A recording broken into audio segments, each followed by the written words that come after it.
Hello once again, my friends, my fellow modelers, and my fellow Star Trek fans.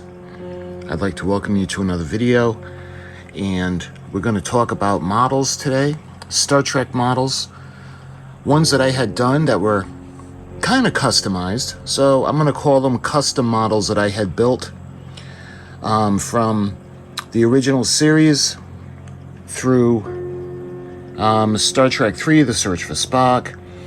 And I did a tribute build to Leonard Nimoy. And right now we're looking at the Klingon D7. And I had done this. This is from 1968. And this is one of the kits that were the original ones. And what I did was, I lit the base. So I wouldn't really call this custom, because I ended up lighting the model. And I ended up lighting the base, because you know how in the series, they had the light shine from underneath it, and I like the customs or the prototype. I like the colors rather. I love that like mint green almost with the gray. I thought the contrast was awesome, so I decided to build it like that. And I had wanted the light, the base. So to make a long story short, what I want to share with you guys today are the custom models that I had done. And we'll take a look, and I hope you sit back, relax, grab a cup of Tranya, and enjoy the video.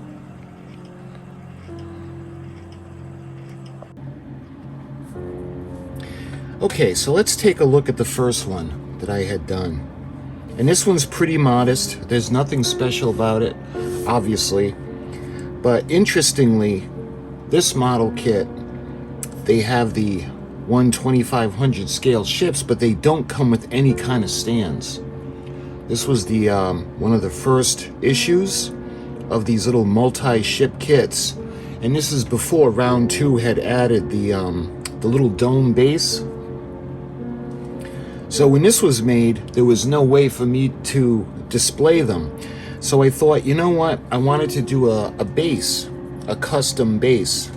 And I wanted the ships to be lit underneath, because the ships themselves are so tiny.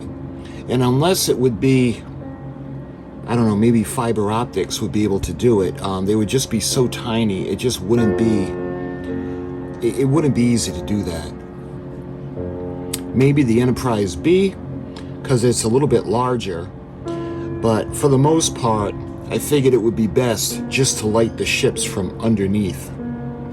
So I wanted to make a base. So I ended up getting a piece of wood, a block of wood, and I ended up cutting a circle, or as close as a circle that I could get. I painted it black. Then I had the idea to paint the United Federation of Planets, the logo, the Starfleet Command insignia on the bottom, and have it facing up towards the ship. So the Starfleet Command insignia has the Delta logo on the inside, and it has like a comet, or I don't know what it is, but there's a little white ball that's shooting out from behind the Delta logo, and then it comes around and it goes into the circle around the logo. So in the background has the blue background with the stars. So I wanted to do that. So I had done this. I know it's not perfect because it's freehand, and we have United Federation of Planets, and they have these little white dots, and that's what that ball is at the end of the yellow star swipe, or whatever I'm trying to say that would be. And then we have Starfleet Command up top. And I also wanted to light the ships from the bottom. So what I did was I hollowed out the side of the block, and I drilled the holes for the LED lights. I think these are 5mm LED lights. Wired them, and then put the power pack in. So when we put the switch on, we now have the lights that light up the bottom of the ships. And I know the Enterprise, the color is a little bit dark. I had done a when I had done the fiber optic Enterprise D, I had seen this color that I thought was really cool but when I got it, it was too dark. It didn't match up to what was in the display. But I had done this thinking that if the light shining on it, let me show you, it might look a little closer to what was on screen, but in actuality, the color is just too dark. So you see a little bit better there. So the color, this color would be a little more accurate to, I guess, the CGI as opposed to the filming model. But anyway, it has the Enterprise, the USS Enterprise NCC 1701, the Constitution class, and it's got the decals you can see on the bottom, the windows around the sensor dome, and up top you can see the registration, the registry. And then we have the refit. So we got the NCC 1701 after she's been refit into the beautiful, beautiful new version of the Enterprise.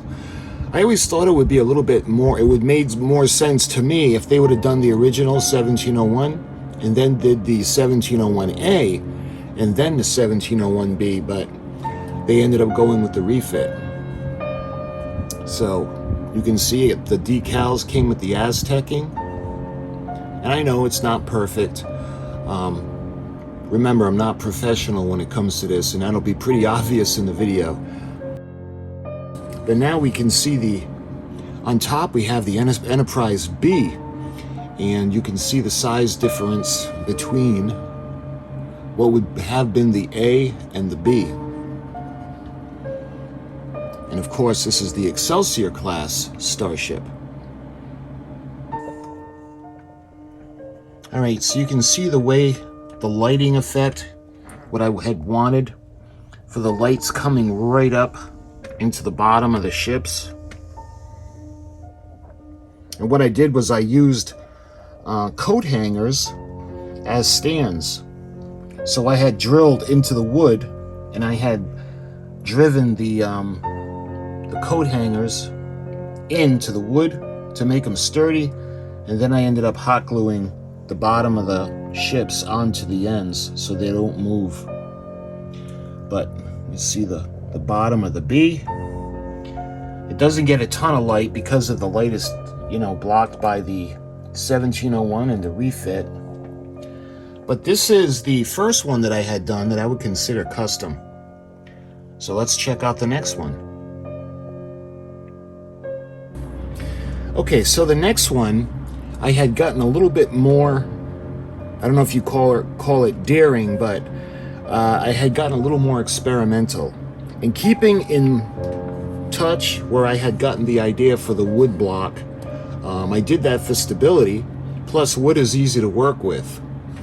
So I had remembered I had seen the Doomsday Machine, which is one of my favorite Star Trek episodes, and I had an extra kit, an extra 1/1000 kit of the Enterprise. And the pull lights, you can have different registrations where you could make different ships. So I thought, how cool would it be to make the USS Constellation NCC 1017? I do have an AMT model kit put aside to make the way it looked in the original series before the CGI. So if you're looking at this and you're saying, well, that doesn't look like the Constellation, this version would be the remastered version in the CGI. So that's why it wouldn't look exactly like the way the AMT kit looked modified in the original series. Because I think that kit, they had destroyed both of the Bassard collectors, whereas the CGI, the starboard Bassard collector was all cracked and damaged, but it was still there. And then on the other side, it was totally ripped off and destroyed, and you can see the little protruding piece. So I figured, how am I going to do this? So what I did was I took the model kit, and what I wanted to do was I wanted to make it look like it was in the CGI version on screen. So what I started to do was I started to take pictures And then I did a plan on how she would look. So I started with the most obvious. So I started with the saucer section. So what I did was I had taken a top piece and I had marked off the sections where she had the chunks taken out of her. And I had devised a plan. I wrote a plan out so I wouldn't just be doing it off the top of my head. So I had a plan to follow, and I did the top. So what I did was I used a magic marker and I cut the sections of chunks that would have been missing. So I ended up cutting them out on the top, and then I did the same thing for the bottom. And I had made sure that the pieces lined up and the chunks of the saucer section were the same size and shape. Keeping in mind it would torn off, so it wouldn't be like a clean cut, but it would be jagged. So when the pieces went together, you could see, okay, now it's starting to look like the Constellation on screen. So I figured, so what am I going to do now when it comes to those decks? So I'm thinking, what can I use? Because, you know, I'm limited in my budget and I'm not professional. So I was thinking, and I was like, you know, maybe, just maybe, these would work. So I actually took a paper clip. Let me get one out for you. And I had used paper clips and hot glue. So I hot glued into the hull, and then I took the paper clips and I put it into the glue before they set. So hopefully you guys can see the way the curvature of the saucer section, the little girders that are going across to reinforce the frame, in addition to all of the girders that were going from the center outward, making up the bulkheads. So I had put the hot glue, and then I put a little bit of the hot glue onto the sections, and then I think I put some of the aluminum foil that I hot glued in place to make it look like sheets. Because remember, the devastation of the planet killer would really mutilate a starship. So once that was done, I was thinking, man, this looks awful. I thought I was disgusted with it because I'm like, man, this came out crappy, because I had put in a lot of work went into it. And then I took out the airbrush. And as soon as I started to put the scorch onto the sections, I thought it just came out so cool looking. And you can see the big section near the NCC. And then we come around to the port side, and you can see the other smaller section that's gone. And then you can see the section towards the back on the port side.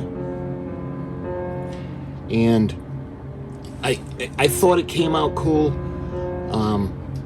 So I was like, okay, maybe this isn't going to be the disaster that I thought. So once the saucer was done, I figured, okay, I want to do the nacelles now. So the port nacelle in the CGI has the Bussard collector totally destroyed and gone.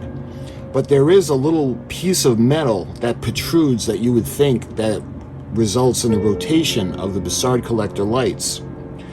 So I ended up I ended up building it the way you would build it by the instructions. And then I had drilled out the Bussard collector, and then I kind of put little jagged edges on it as I went along to make it look like it was destroyed.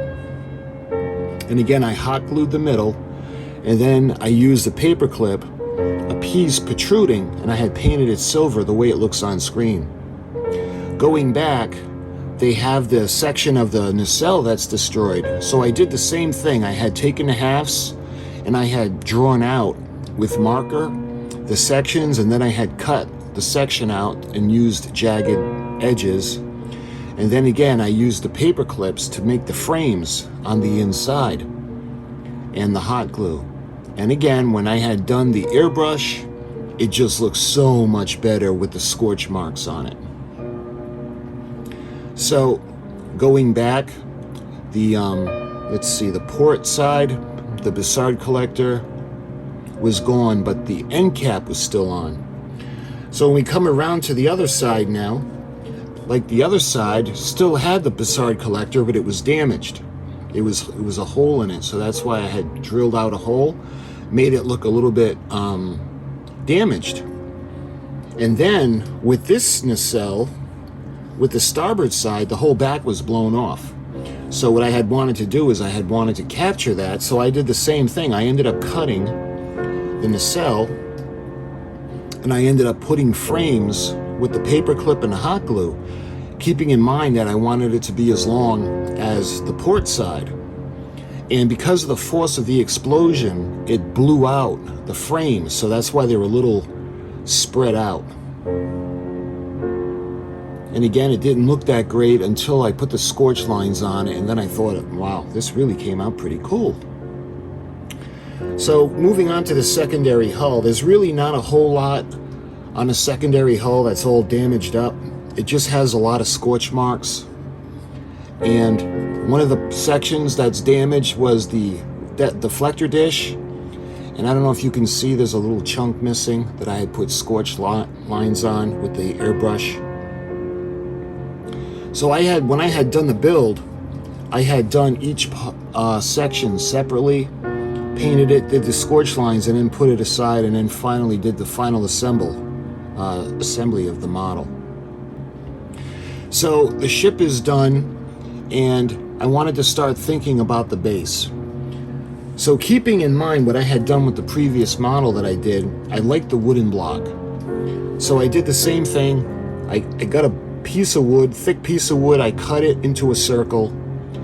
And what I did was, again, I painted it, but this time instead of the Starfleet logo, I wanted it to look like the maw of the Planet Killer.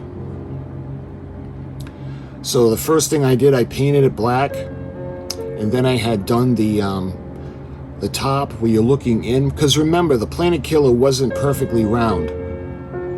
It was oddly shaped in some areas. So I used blue, grays, blacks, and whites for the exterior. I tried to replicate the Planet Killer. Picture it going by. And when it comes to looking down the maw, it had like an orange glow around the edges, and the inside, the flame was almost, it was white, orange, and yellow in different areas. So I had wanted to paint that, replicate it as best as I could.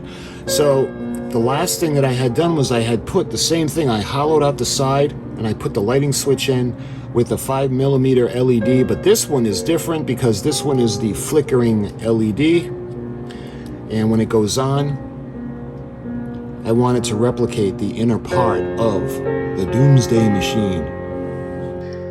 So when we look down at the Planet Killer, hopefully the effect shows up on camera. You can see the flickering LED is meant to be that flickering kind of sparkly effect that has inside the maw of the machine. And I had wanted the light to shine up on the Constellation as she gets closer to her doom. There are no lights or anything in the Constellation. I know that Mr. Scott did eventually get her going with some maneuverability, but I didn't put anything in the model like that. The only light will be coming from the bottom. Let me see if I can get it where you can see it. You can see the ominous flicker as the Constellation eventually will be forced down the throat, ultimately destroying the Doomsday Machine. All right, so the next one that I had done, that was customized, and this one hurt because I love the Enterprise. When I had done the destruction of the Constellation, it was sad because she's still a beautiful ship, but it wasn't the Enterprise. So when I had done the Final Flight Enterprise, it was tough to do this one. Along the same lines, as the Constellation, what I had done was I had made the model, well, I had gotten the model, the primary hull. Looking at the pictures from the movie, I had done an estimate on where the ship had exploded, because when you're looking at it head on and it just kind of blows up, and then it just kind of, that nightmare scene where she goes into orbit and she burns up going into Genesis. So the first thing that blows up is the bridge, and then you see around the registry numbers, you see it kind of almost like smoldering, and then it builds up, and then you just see the front where the whole thing explodes, and it was like, oh my goodness. I remember seeing that as a kid in the movies, and that upset me. But I had done the same thing. I had cut out the top after marking it with marker, and then I did the bottom, lined up the pieces, and then I had done the same thing with the interior. I had wanted to use the paper clips, and I had done what I thought would be the continuation of the framing for the primary hull, with the little girders on the inside that would reach outward, as well as the bulkheads. And I had cut out the bridge, because the bridge is completely gone. Remember, the bridge is the first thing to just totally explode. So I had to cut that out. And this one I used aluminum foil in places, hot glue, as well as the paper clips. And again, when I had done it, I'm like, oh, this doesn't really look that great. But when I put in all the scorch marks with the airbrush, it just really, really brought it out. And I thought it looked really cool. Now, the destruction of the Enterprise is all in the saucer section. So the destruction of the rest of the ship actually comes when she's burning up in Genesis. So yeah, things were scorched up, and some of the damage from when she fought the Reliant was there, but the structures themselves were intact. The secondary hull, the nacelle pylons, the nacelles, they hadn't been distorted or destroyed yet.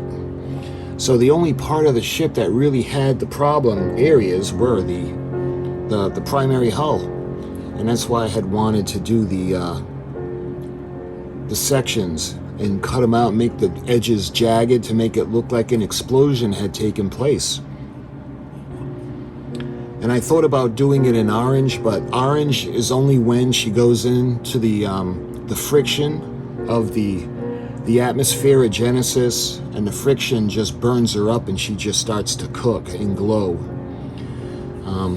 But yeah, this one was a little hard because I love the Enterprise so much, but in the end, I had done the same thing. I had put all the pieces done separately, put them together, and then I had assembled the model.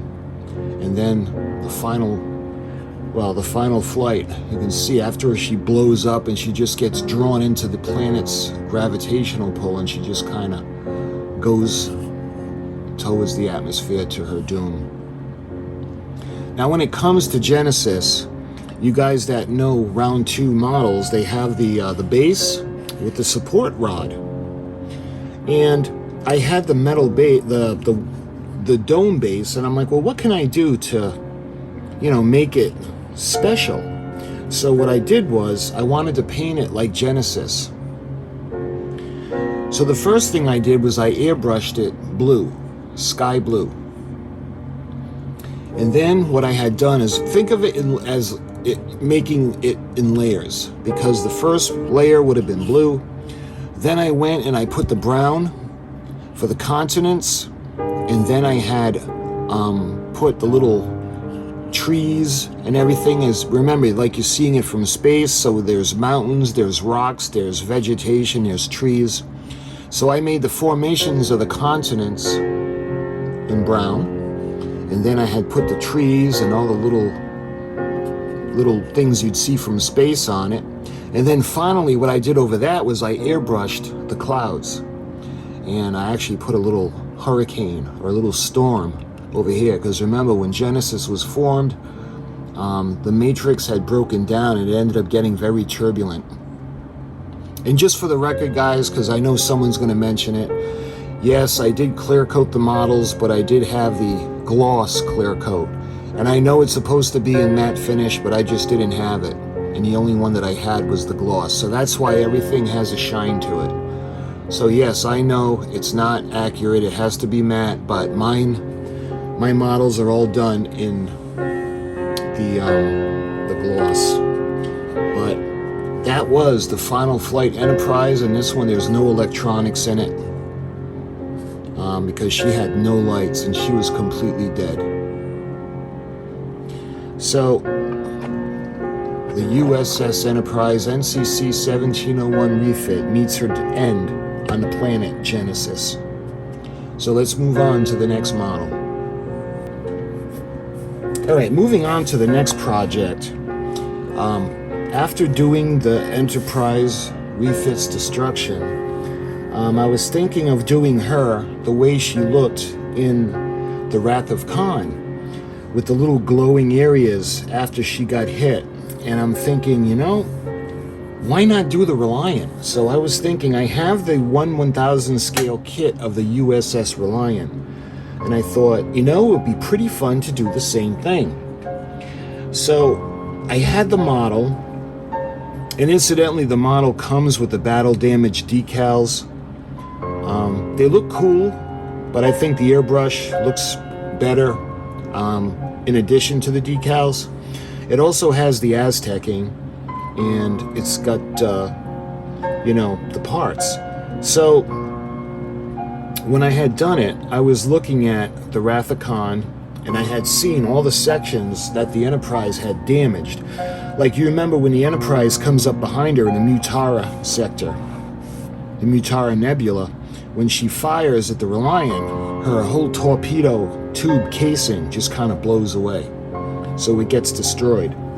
So that's why I had wanted to destroy it. And you can see I had done the same thing.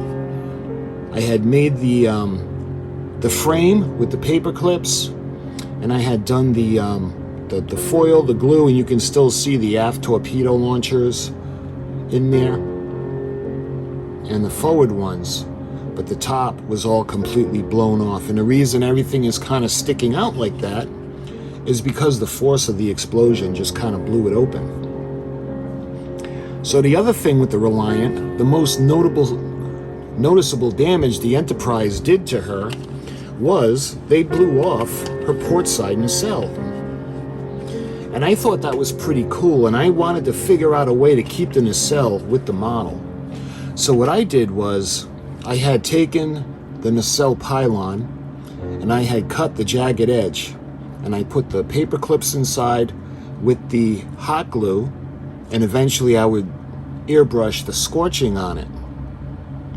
So when it came to the nacelle itself, in the movie it just kind of gets blown off and goes into its own direction.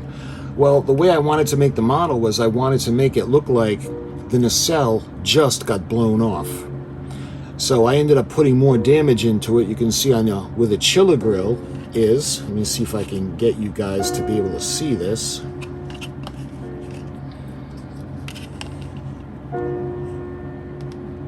So the front of the chiller grill, I don't know if you'll be able to see that, but kind of blew out, and the back of the nacelle, I had gotten the idea to do the same thing that I had seen from the Constellation.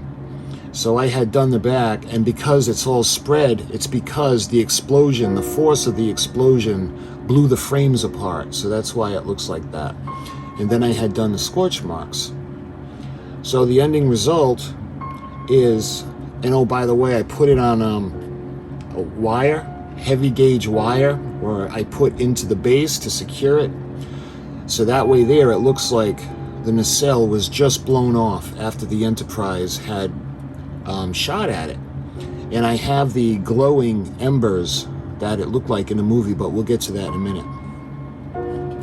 So when it comes to the rest of the ship, there were scorch marks everywhere, and I put the battle damage in where I could see from the film. And on the top, you can see the sections that are damaged from the Enterprise. And the back, looking at the back section,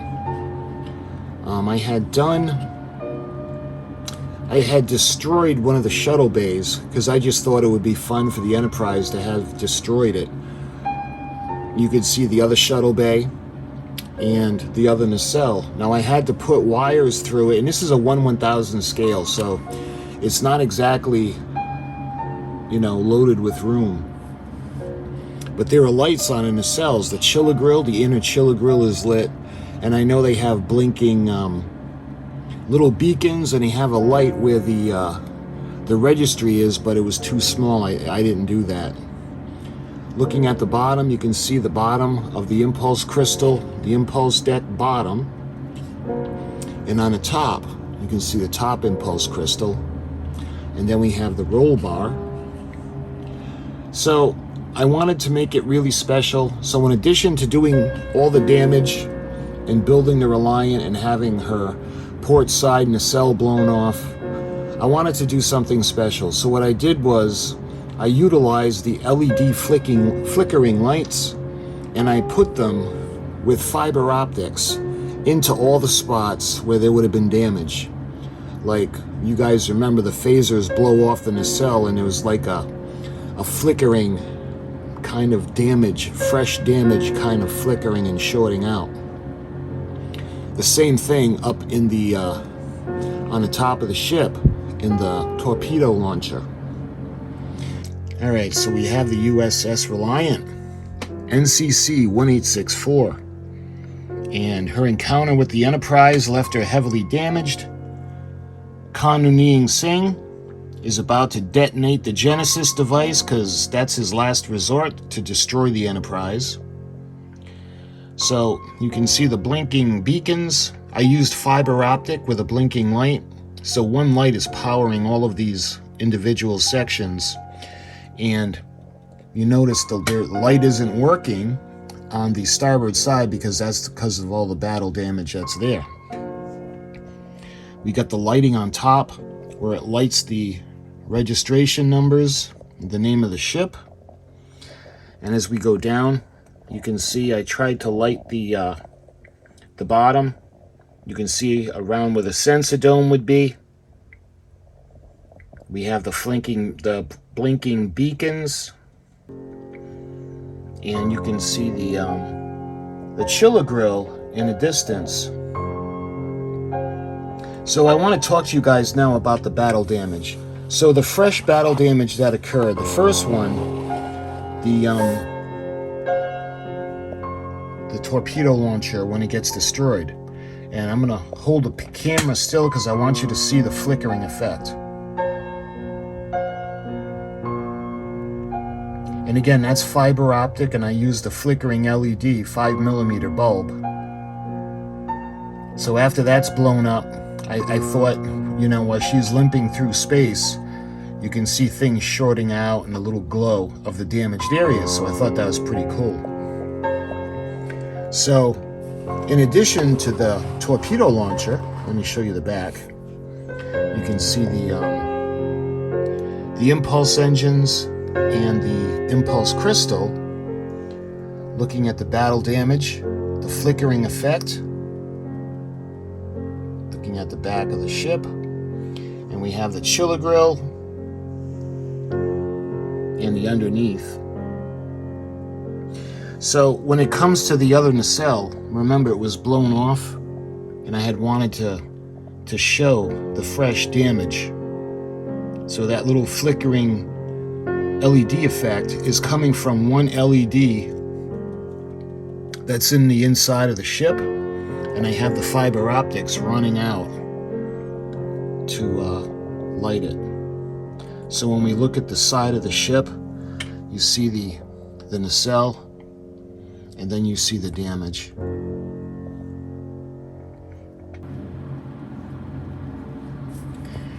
Okay, so the last one that I had done was a tribute build. So I always loved Mr. Spock. When it comes to the characters in Star Trek, of course the non-ships, because the Enterprise is my favorite character, but Mr. Spock is my all-time second favorite character in Star Trek. So I wanted to honor Leonard Nimoy. So I had figured that I would do the USS Nimoy NCC 1931. Now, why is it 1931? Because that was the year that he was born. So I thought it'd be really amazing. And I ended up finding a decal sheet set of the USS Nimoy, and it was in 1/1000 scale. So I was like, okay, so that, because I was going to use a different ship and I was going to use the different names, the different letters to make it. But I actually found the set where it was complete, and it has the grid lines. It has that little rust area in the front on the primary hull. Now, I wanted to make the ship special. Now, you know, Mr. Spock, when it comes to him, I mean, the phasers are the absolute last resort. He does not like to use phasers for anything. He doesn't believe in destroying anything or killing anything. So I didn't want to make the ship like a powerhouse full of weapons, because that's not Mr. Spock. But I did want to pay homage to the Enterprise and the Constitution-class ships. So I decided to create the USS Nimoy, NCC 1931. And to make it special, I figured because it was a memorial to Leonard Nimoy, I put certain parts of the ship in gold. So I had done the impulse decks, and then the impulse engines are in gold, as well as the ends, the nacelle caps, and then I did the fins of the coolers. I did those in gold, and the inside of the chiller grills, those cooling fins, I did those in gold as well. And the way the Enterprise has the blue line in the front of the saucer pylon, I had made that gold as well to make it kind of special. And then, of course, a deflector dish. And the housing behind the deflector dish, the center, is also in gold. I put gold as well on the stand. Remember, this is the stand that came with this model before the half dome. So this was in a 1/1000 scale model kit. And I wanted it to be special, so I put the insignia in gold. So when it comes, I didn't really modify the model kit that much. I just put different colors. The modifications came in the lighting. Now I'm thinking I want the Nimoy to be special. So how do I make her special? Well, I thought I'll light her like the refit is lit. So I had put lighting to light the registry on the top, on the bottom, on the saucer pylon, the nacelle pylons, and I had wanted it to really light up because I thought that would be really special. So when it comes to the ship, this is the Enterprise model kit, 1/1000 scale from Polar Lights. I had painted it white, the way she'd look on screen, or in my opinion, the way she looked on screen. And then I had put the gold sections on it. I had done the Bassard collectors, and I had used the flickering LED lights. And I thought that effect would be pretty cool. It'd be different, and it would still look cool.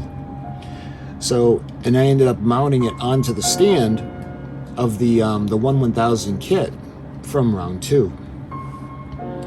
In addition, I had an extra set or an extra model of the AMT Enterprise Incident from back in the day, and I love that kit. Incidentally, on that model kit, you drill out the holes on the background, and then you run fiber optics, and all the little stars would light up. I didn't do that with this one. I just used the background, the backing, as well as the base, because the base had the speaker, because that kit came with the sound chip, or like a little circuit board. So I thought that backdrop would be fantastic for the USS Nimoy, and I love the way she looks against the space background. So that's basically what I did to alter the ship to make her special. So when you put the switch on, you can see how she's lit up. I wanted to light her like the refit. So the nacelle pylons are lit. The only thing I didn't light the chiller grills because that would have been kind of tough, but I did light the back of the ship, the end caps. You can see the end of the nacelle caps that are lit. The bottoms of the nacelles. We have the nacelle pylon lighting up her neck. On the bottom, you can see. Now, there's no registry number on the bottom. I thought of doing it because it's the Nimoy. I thought of putting the something underneath to light up, but in the end, I wanted the lighting there, but I just put it just the way that a regular Constitution class would have been marked with the registry numbers. You can see the landing gears. And again, I use the gloss sealer, and I know again it's supposed to be matte finish, but I use the gloss. And hopefully you guys can see the nacelles, the Bassard collectors on them. I thought it was a really cool effect to have the flickering LEDs. We have the top where the registry numbers are lit up, B and C decks going around. You can see incidentally, instead of drilling out the holes and lighting everywhere, I put the fiber optics. So I drilled out the windows and then I used fiber optic strands to light them. And that's all the way around the ship, underneath as well. So that is the lighting of the ship. And I wanted to do something special as well to just kind of add more to it. I told you it does have the speaker. So I ended up getting a kit where you could record sound effects and then put a speaker in and you can actually play them. So I thought that was cool. So what I wanted to do was I ended up getting the soundboard and I ended up putting the speaker on it, and I took clips from a Leonard Nimoy interview, the most iconic things he was talking about. So I'm going to put this back down, and I ran a switch, and you can actually hear him talk about different things. So let me play them for you. When you push the button, I had put the little switch there. Space, the final frontier. These are the continuing voyages of the starship Enterprise. Their ongoing mission to explore strange new worlds, to seek out new life forms and new civilizations, to boldly go where no man has gone before.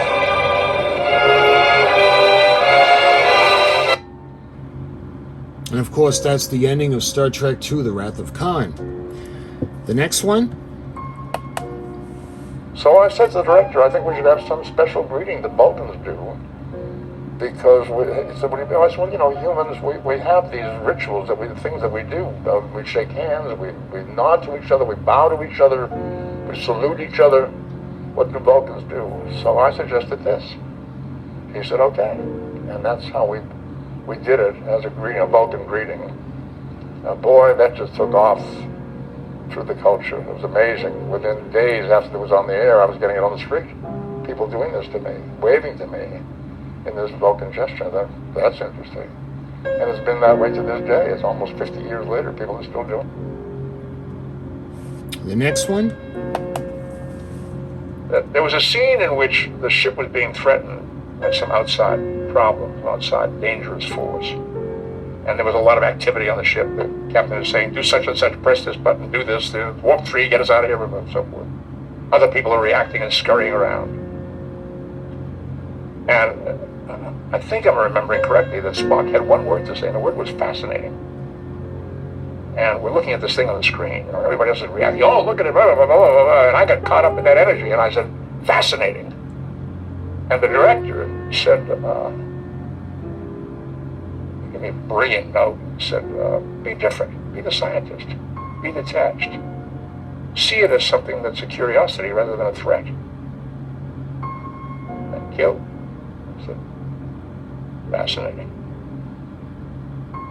Well, big chunk of the character was born right there. I don't remember if there's another one or if that was it. Nope, there was 3 of them. So I had wanted to use Leonard Nimoy's own voice, and I put it on a sound chip. I ran everything through the bottom. I used a different speaker. Actually, I'm sorry, I ended up using the speaker that came with the AMT kit because it was more powerful than the speaker that came with the soundboard. The one that came with the soundboard was really small, and it was really, really weak. This one has a pretty decent sized magnet, and it sounds pretty good, and it's amplified, so it's loud. The way the bass is, it's perfect to amplify what's coming out of the speaker. So again, hopefully you can see the lighting, the Bassard collectors, and I should have done a better job on the light blocking, as I found out with the nacelles in the back. But it is what it is, and it's too late now. And on the bottom of the ship, I could have done a little bit better job with the light blocking. That's why those are where the LEDs are. That's another reason I thought the fiber optic would help eliminate some of the light blocking. We come around. This is the USS Nimoy NCC 1931 to honor the legendary, great Leonard Nimoy. So let me play the sound chips for you guys one more time. So I said to the director, I think we should have some special greeting the Balkans do. Because I said, well, you know, humans, we have these rituals, things that we do. We shake hands, we nod to each other, we bow to each other, we salute each other. What do Vulcans do? So I suggested this. He said, okay. And that's how we did it as a greeting, a Vulcan greeting. Boy, that just took off through the culture. It was amazing. Within days after it was on the air, I was getting it on the street. People doing this to me, waving to me in this Vulcan gesture. That's interesting. And it's been that way to this day. It's almost 50 years later. People are still doing it. There was a scene in which the ship was being threatened by some outside problems, outside dangerous force. And there was a lot of activity on the ship. The captain is saying, do such and such, press this button, do this, warp 3, get us out of here, and so forth. Other people are reacting and scurrying around. And I think I'm remembering correctly that Spock had one word to say, and the word was fascinating. And we're looking at this thing on the screen, you know, everybody else is reacting, oh, look at it, blah, blah, blah, blah, blah, and I got caught up in that energy, and I said, fascinating. And the director said, gave me a brilliant note, and said, be different, be the scientist, be detached. See it as something that's a curiosity rather than a threat. Thank you. Fascinating. Well, a big chunk of the character was born right there. Space, the final frontier. These are the continuing voyages of the starship Enterprise. Their ongoing mission to explore strange new worlds, to seek out new life forms and new civilizations, to boldly go where no man has gone before.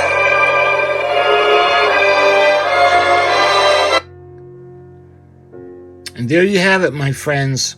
I hope you enjoyed this video. And again, this is for entertainment, because I am not a professional model builder, as you can see from my work. But they are fun. And I had done videos, series of the builds, documenting each build. If you want to see them, you can check out the playlist. But my friends, I thank you so much for watching. And until my next video, live long and prosper. And I'll talk to you guys soon.